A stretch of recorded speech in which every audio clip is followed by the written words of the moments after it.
আসসালামু আলাইকুম প্রিয় দর্শক, বাচ্চাদের খাবারের রেসিপি আজকের পর্বে 6 মাস থেকে 3 বছর বয়সী বাচ্চাদের জন্য হাই প্রোটিনযুক্ত একটি সুজির রেসিপি নিয়ে হাজির হয়েছি।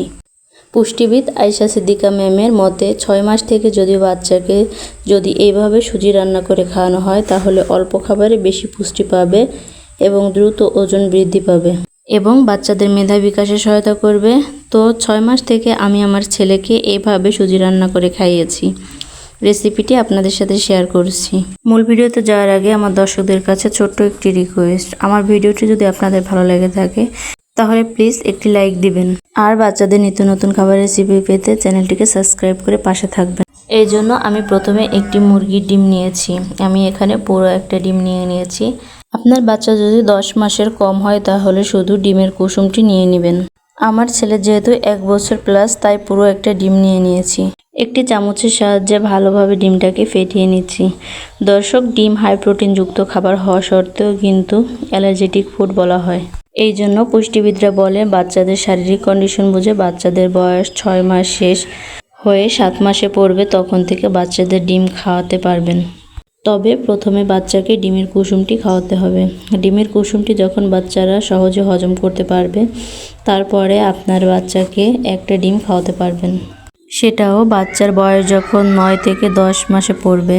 তারপর থেকে যাই হোক, চলে যাচ্ছি মূল রেসিপিতে। চুলায় একটি প্যান দিয়ে প্যানের সামান্য ঘি দিয়েছি। ঘিতে রয়েছে স্বাস্থ্যকর ফ্যাট এবং ক্যালোরি। আর পুষ্টিবিদরা বলে 6 মাস পর থেকে বাচ্চাদের খাবারে একটু একটু করে ঘি যুক্ত করবেন। আপনারা চাইলে বাটারও ব্যবহার করতে পারবেন, তবে প্রতিদিনই যে ঘি আর বাটার খাওয়াতে হবে এমন কোনো কথা নেই। এ পর্যায়ে ঘি গরম হয়ে আসলে দিয়ে দিচ্ছি বাচ্চার চাহিদা অনুযায়ী সুজি। আমি এখানে দোকানের কেনা সুজি ব্যবহার করেছি। আপনারা বাচ্চাকে যে সুজি খাইয়ে অভ্যস্ত সেই সুজিটাই নিয়ে নেবেন।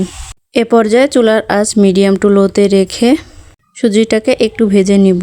সুজিটা ভাজলে সুন্দর একটা স্মেল আসবে। তারপর দিয়ে দিব পরিমাণ মতো বিশুদ্ধ খাবার পানি। পানি দিয়ে অনবরত নেড়েচেড়ে নিচ্ছি। সুজিটা না নাড়লে কিন্তু দলা পেকে যাবে। 2 থেকে 3 মিনিট রান্না করার পরে, অর্থাৎ যখন একদম ঘনও না একদম পাতলাও থাকবে না, তারপর দিয়ে দিব ফেটে রাখা ডিম। এবার অল্প অল্প করে ডিম দিয়ে নেড়ে নিচ্ছি আর ভালোভাবে মিশিয়ে নিচ্ছি।